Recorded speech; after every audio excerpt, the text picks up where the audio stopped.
going back to my roots, I like to listen to music. When I listen to music, I see images and colors.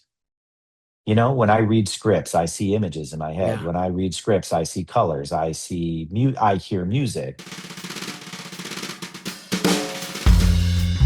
Welcome to the Filmmaker Mixer podcast, the podcast by filmmakers for filmmakers. Filmmaker Mixer is a creative hub where aspiring and established filmmakers come together to share experiences, insights, strategies, and inspiration.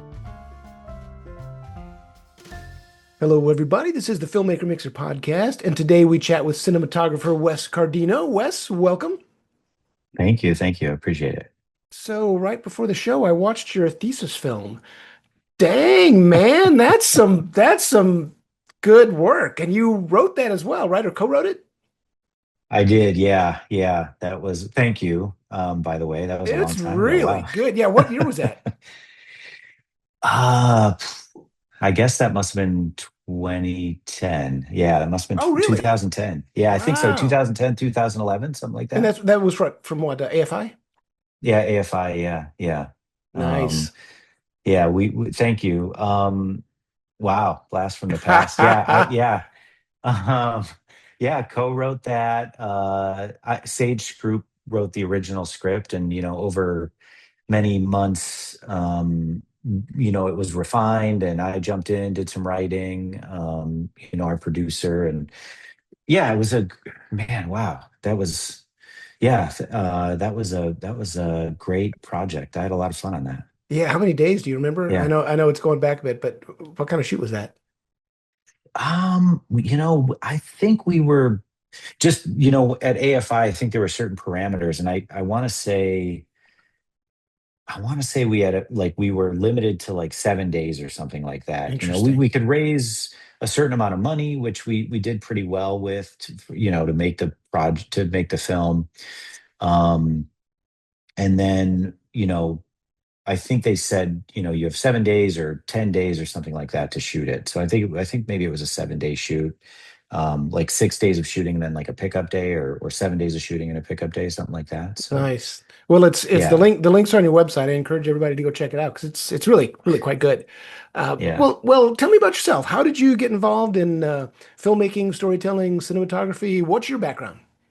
Yeah. Well, not film, not movies or or the arts even, really. No, I grew up on the East Coast in and around Buffalo, New York.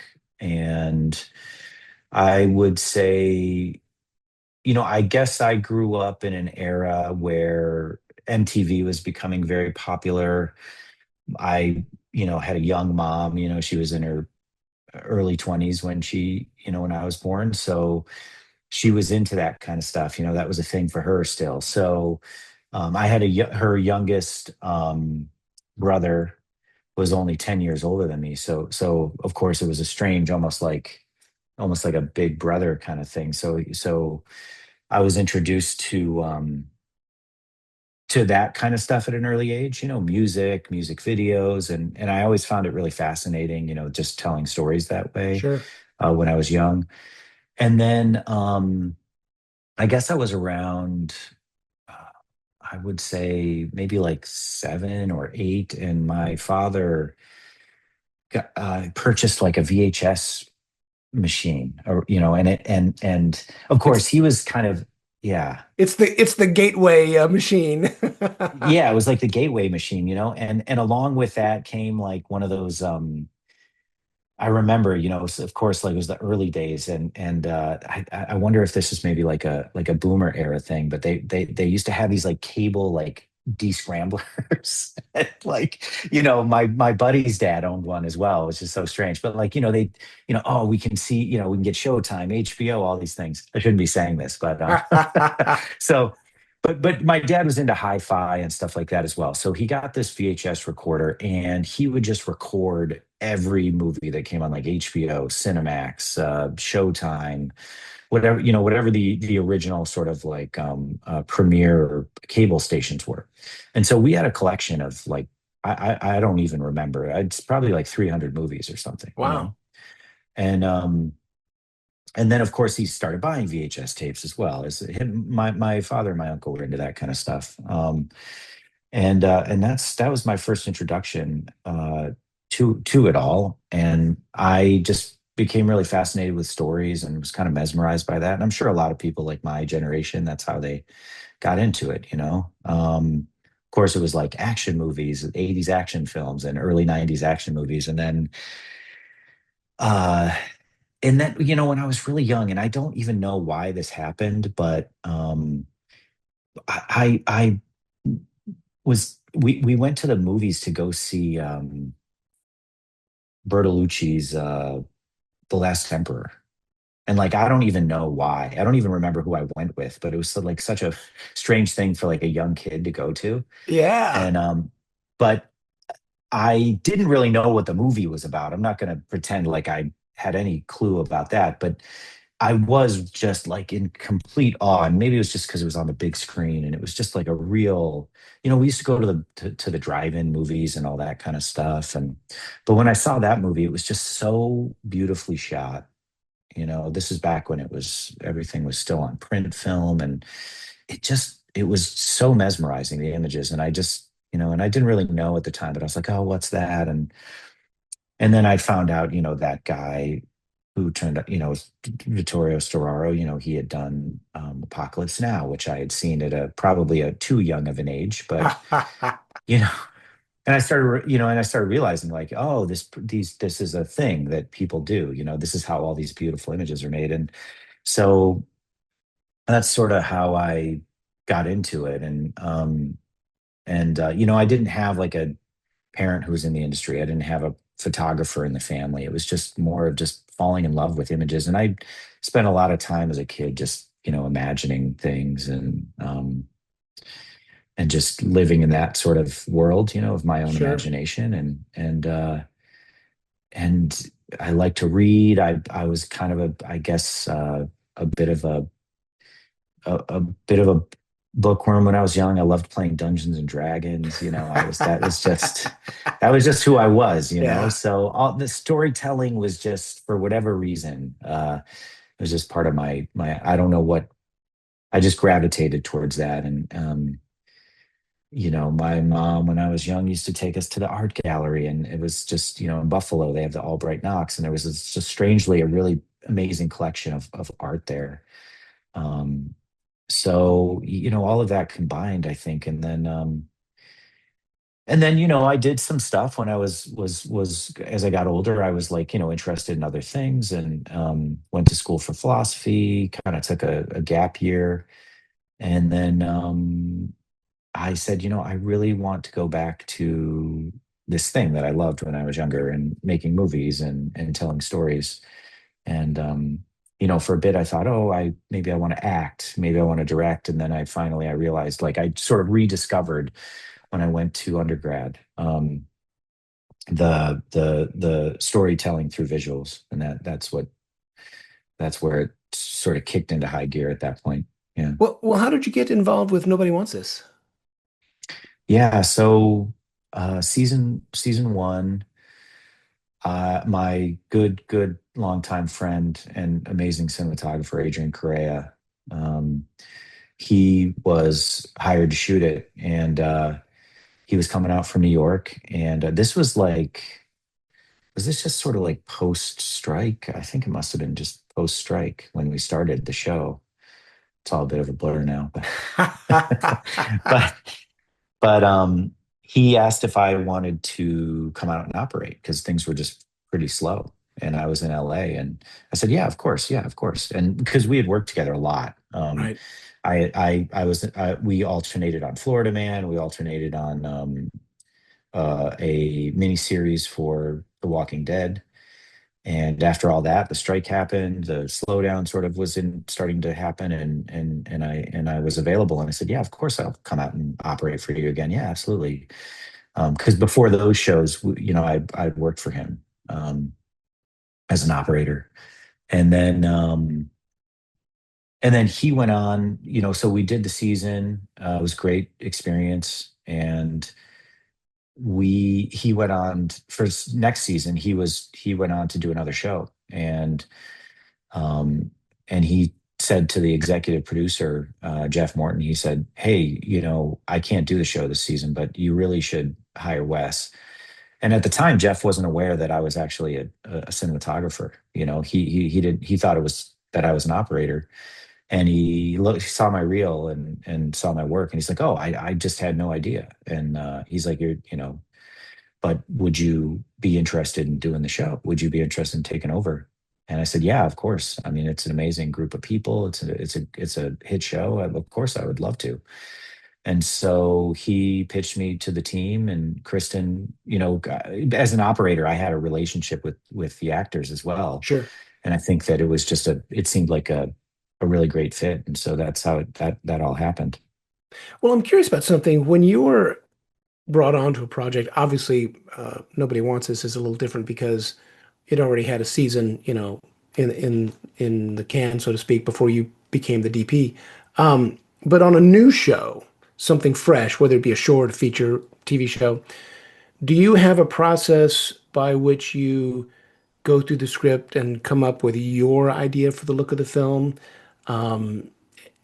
Maybe before you talk to a director, or what's your process to come up with what you think the tone and the style and the visual storytelling should be in a project? Yeah. That's a great question. It's tough for me, like in terms of how I would, when I'm presented with a project that I would be the main cinematographer on, it is tough at first for me because I'll read a script and that's the starting point, obviously. I think most people would say that. You read the script and then, but, but I read the script and that's sort of like where it just kind of starts. I let it I just read it. I don't really try to think about what it would look like. I don't try to think about anything like that. I just try to connect with the characters, Right. connect with the story. Um, and and when I do that, I think what I sort of am waiting for is to see if as I'm reading it, it just naturally starts to visualize in my head. And that's when I know I connect with something and I know that there's something there for me in terms of like I could shoot this, I could do this project. Is is Um, is that a gradual process, or is there perhaps one scene that speaks to you and you say, "Oh, now I get to look at this thing"? Does that ever happen? yeah, it, it yes, sometimes it's just immediate. If someone says, "Hey, this is going to be a period piece set," like I did a movie in Maine. Took place in like I think the late 1800s and early 1900s, something like that. And but when I was presented with that script and the synopsis and stuff, I didn't go into that script thinking, "Oh, I know what this should look like." Right. I didn't automatically think like I want it to be this way or that way or whatever. But when I read that script, for instance, I just from the first page, I just immediately came it just came to me as like a visual as I'm reading the words. And I Right. almost got lost in the world of the visuals of the script. And it suddenly I was not just reading words. The movie was playing as a film strip in my head. Which film was that? And that this was To Keep the Light. Okay. Yeah. And it happens like that.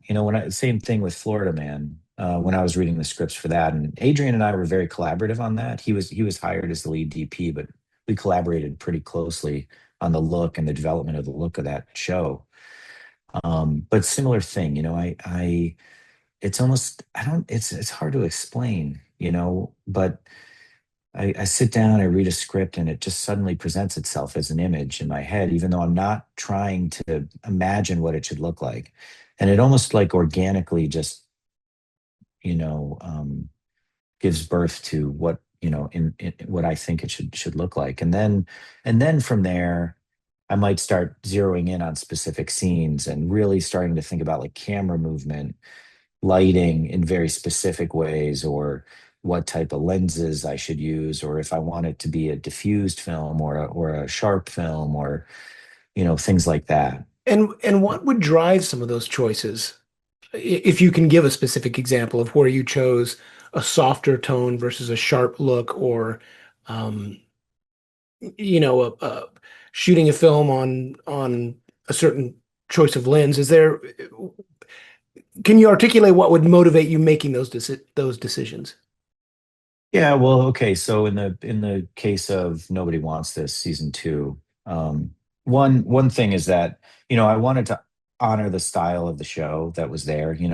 People liked it. It was engaging for a lot of people. A lot of people watched it. I wanted to honor that, but I wanted it to be different, a little bit different. I wanted to explore different territory. I wanted to explore different ways to light the actors and how what my imagination of like Los Angeles should be. And so in that regard, when I was reading those scripts, I thought about, well, I think this movie should have a bit of a sheen to it. I think this show should have a bit of a sheen to it. It shouldn't be super glossy, but I think it wants to be beautiful. It wants to be bright. It wants to be something that feels good. When I was reading those scripts, it is it's a feel good romantic comedy show. It's light, and as I'm reading it, and also, but there is some seriousness to it. There is some like real sort of profound, like people having experiences where they're realizing things about their lives, and about what makes them love people and what makes them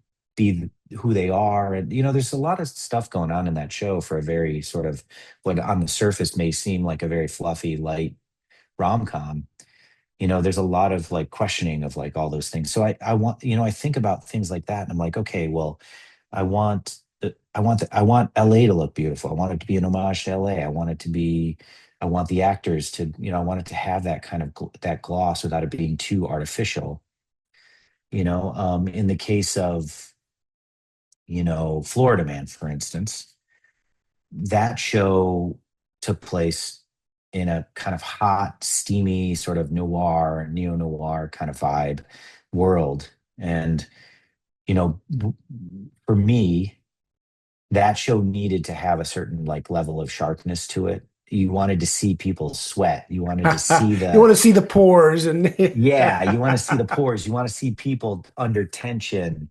You really want to, that was, it needed to have that kind of like punch, right, and it was a little more gritty and like just in that regard, and it had to feel hot, like when the sun was out, and right. it had to feel hot and humid when the sun wasn't out, when it was nighttime. So so it's like things that were driving me in the story that way. I wanted it to have that kind of vibe, and then maybe going to the future, back to Keep the Light. That to me, originally, when I read the script, and some of these elements went away for the final edit, but that to me was a ghost story, And so I Interesting. felt like, yeah. And I wanted that ethereal element of the story. I wanted everything to feel like it was in a fog, a haze, because in that story, this woman whose husband had passed away had to take care of this lighthouse, and she became the lighthouse keeper, and she had to lie to the townsfolk about who was really running the lighthouse, and she was under this tremendous amount of stress and not sleeping, and so everything, I wanted that story to feel as though we were in a bit of a dream, and so everything has this fog and this haze around it, some of it natural, some of it artificial, created by me to keep it in that world. um, so I don't know if that if that answered the question. No, Like, it does. It does. And you did another period piece. You did a Western, right? Sort of oh yeah, yeah, yeah, yeah. Was that in Texas by any chance, or? yeah, we did that in Austin. Yeah, Yeah, okay. Because I saw yeah, when I was on IMDb, I saw some folks that I know that worked on that show, and I'm like, that must have been in Texas. Yeah, Jeff Schwan and Meredith Johns and some crew people I yeah, know worked on that show. That's crazy. When was that? yeah. That's cool. I That was 2012. I think we shot that. Did we Okay, shoot that the end of the summer, fall 2012? I think it was. Yeah, interesting. yeah. No, that was a great shoot too. I became really really close friends with a lot of people on that show, specifically the director, Kane Sennies. He's amazing guy, Australian. And yeah, we met on that. It's funny because I had just come back to LA from, I think I was in New York for like a year, and I was kind of doing all this, like tabletop food stuff. And yeah, not the most exciting work, Hey, but it's harder than it looks. it is. It's very It's tough. very tricky. And I just come back. I sort of was like, "Oh, I'm going to settle back down in LA.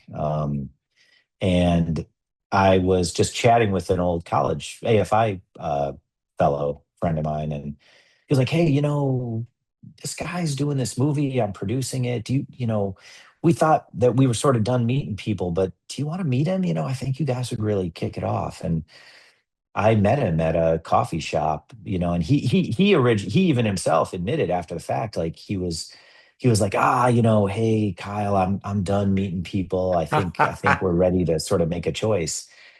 And he's like, no, no, no, I think you should meet this guy. So we met at a coffee shop. I gave him my pitch. I showed him my pitch deck, and we just immediately just were connected, on all everything, just ideas, philosophy, culture, books, movies.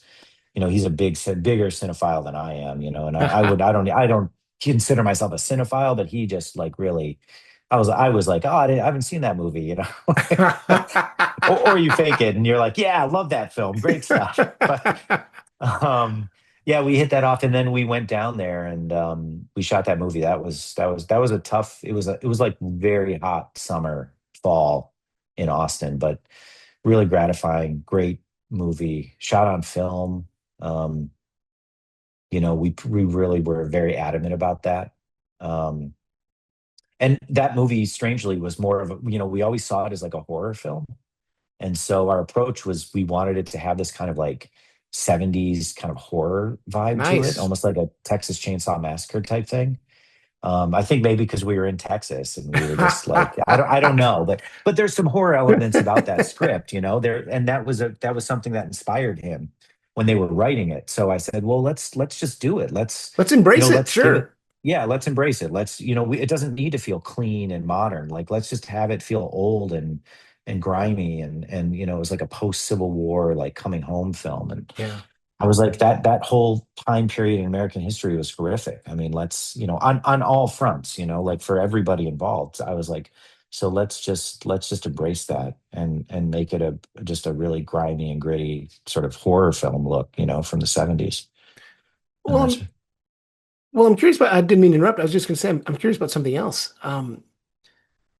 Since you're a writer as well, do you think being a writer informs you? And if it does, how does being a writer inform you as a DP?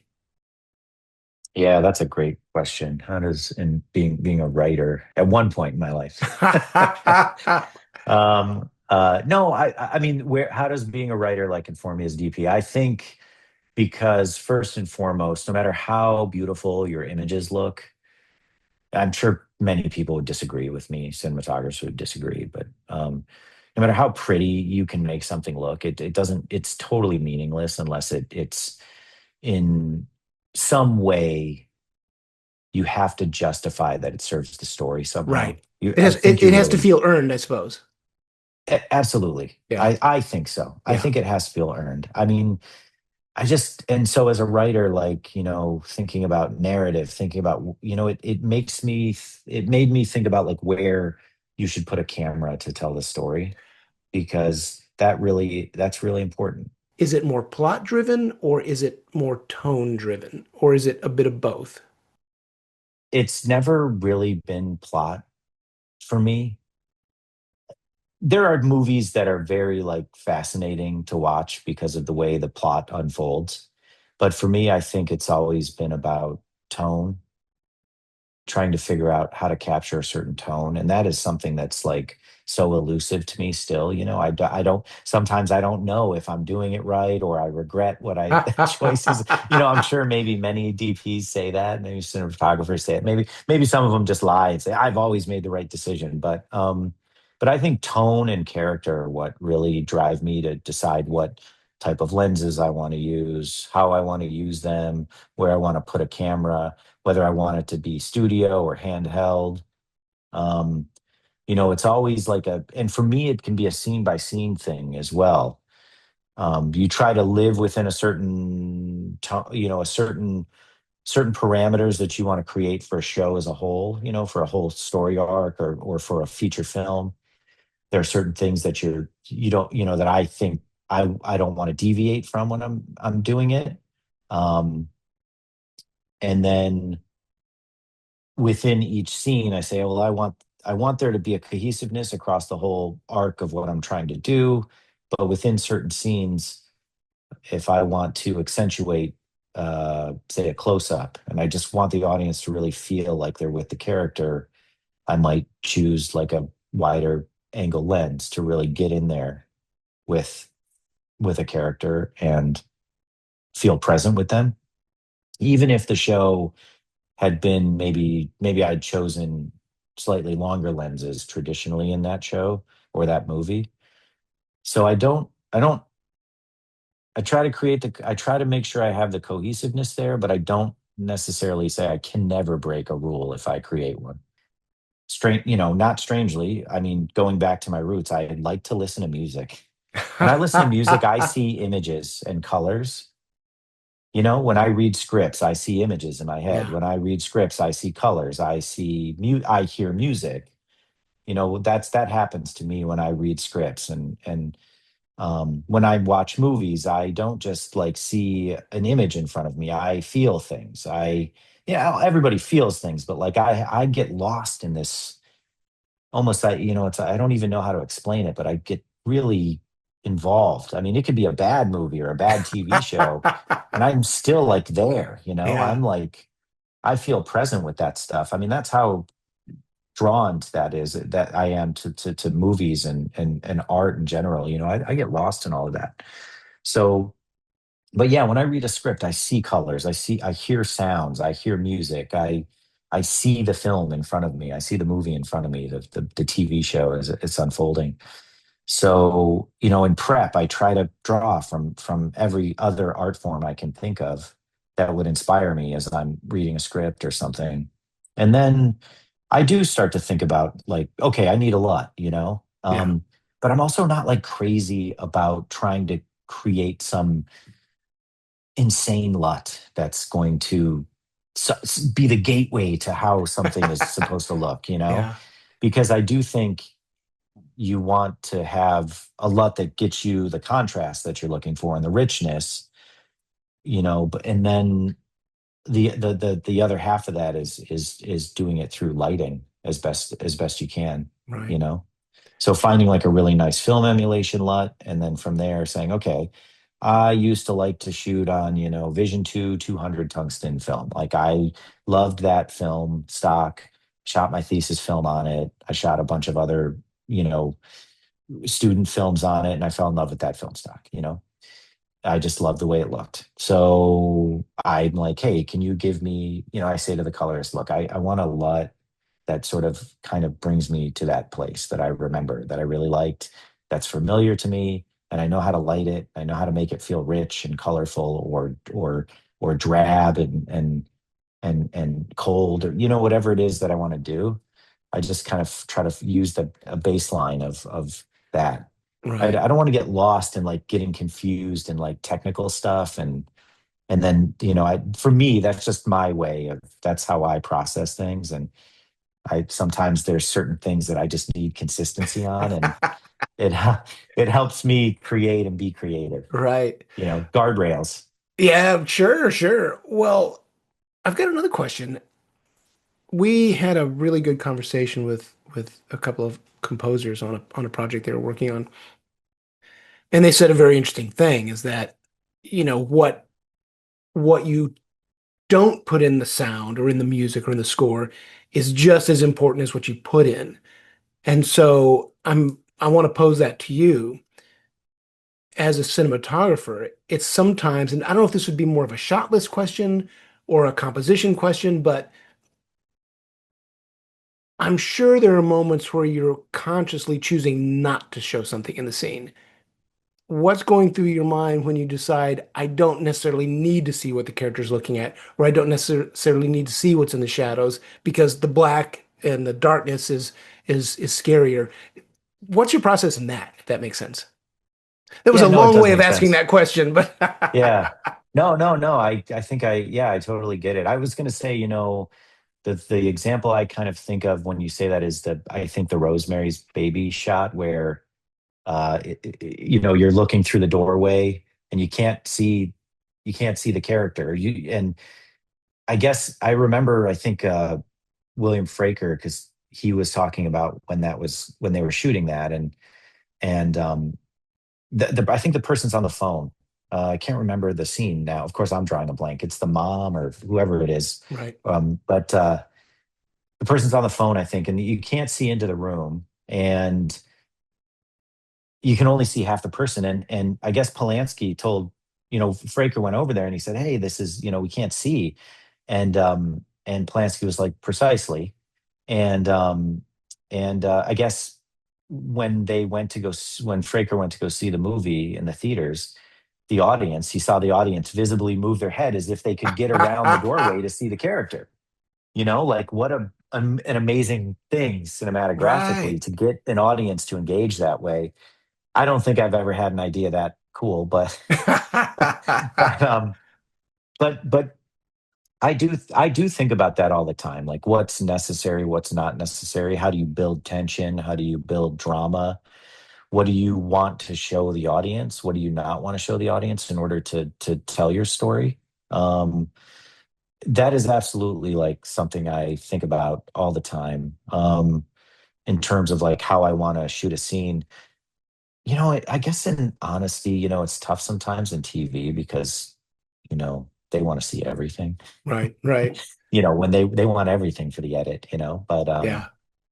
but in features, I think you get a lot more leeway. I think because you have a bit more control. Maybe not on the big tent poles, but on the indies that I've done, there's a lot more options. There was a shot in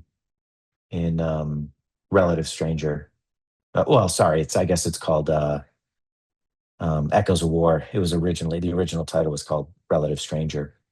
Um, but there's this scene where this kid has a gun and he's running from one of the characters and in hiding. And I remember when I was shooting it, I was lighting it, and I kind of felt like, in the moment I was like, wait, what's the scene about? This is one of those horror scenes, and at first I was like, we need more fill light and we need to see his face. And I said, wait, what am I thinking? No, we don't. We're shooting a horror film. This is a horror film, and this kid is he's never done anything. He's innocent, sort of like teenager, and he's got a gun in his hand, and he's running from someone. He's terrified that this person is coming for him. He's going to try to shoot him to save himself, to protect himself. And he runs into the corner, and I remember I lit it, and it was just black, and then the light on the other side, just this character in hiding, and the terror of the abyss inside of him. For me, that was what I was thinking as I was lighting it. I was like, the terror inside of him, and also the sort of that character's experience of the person that was chasing after him to end his life. That darkness that you saw in his face was all he was looking back at in terms of like the other character. And then when the other character does enter, he's just in complete silhouette. And then he walks into the light as he reveals himself after he shot the kid and basically, and killed him. And he's in the darkness for that whole moment, and then he finally steps in, and they have this moment where they are the same kind of person, and they're recognizing their lack of humanity, or the ending of their humanity. So I think about those types of things, and lighting. um I try to, anyway. I try to make sure that they all sort of connect in some way, um and that they elicit a response from the audience. I hope Sure. I've been successful a little bit in that.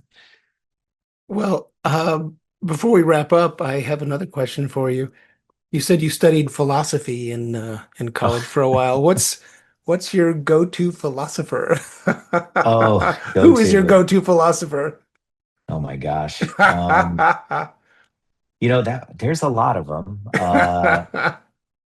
Um, I was a I was always drawn to, I think, Enlightenment, sort of continental Enlightenment philosophers, Hegel, Schopenhauer, or maybe anti-Enlightenment philosophers. But but there is the German, those German philosophers. I think there's that tradition starting with Hegel and through Nietzsche, through Schopenhauer, Nietzsche, Heidegger, um, and later, to sort of in, I guess, a sort of German philosophers going back to trying to find that sort of Hegelian Enlightenment moment, like Habermas. Those strange, all sort of, they all sort of lead through one, and there's that through line of them just, I think, trying to wrangle or wrestle with human existence and what it means to, you know, what it means to just be human. Sure. What it means to be in the presence of being, existence, these inexplicable sort of intangible things that they're trying to capture. There was something about that sort of line of thinking that started with Hegel and moved through through all those philosophers. I was never really into like heavy logic people or anything like that. That never was really of much interest to me, although I can see why that made sense to some people, like try to make sense of the world through logic and stuff. But I was more, I guess, into a little bit of the existential, phenomenological, um, and that was sort of where I found my interest. Those were where my interests lie philosophically. Well, you It's been a while still, since I picked up a book, but you well, know, as far as I'm concerned, you're becoming very philosophical, or you have been very philosophical in your films and your visual style. Like I said, I loved your thesis film. That was intense. That was what a great concept and a great execution of that film. No pun intended.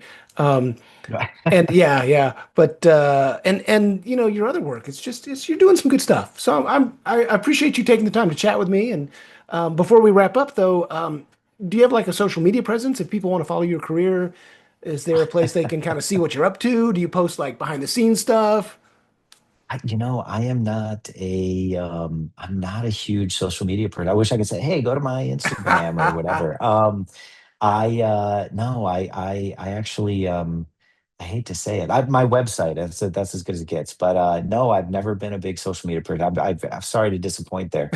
Um, no, really, genuinely. But it was something I never got into. I guess I think I was like a little bit too old when Facebook and stuff started, and then I just never, I never latched onto that like many other people.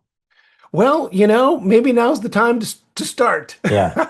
Hey, you can go to Netflix and watch Nobody Wants This Hey, season there you 2. go. There you go. Well, Wes, it's been great chatting with you. Don't hang up. I want to chat with you just Yeah, for a yeah. couple minutes. But no, Thanks, I Jeff. enjoyed the talk. It was really fun. Thank you. I appreciate that. All right, Thank you. man. I really appreciate you bringing me on. Thank you. Absolutely. You take care. Yeah, you too.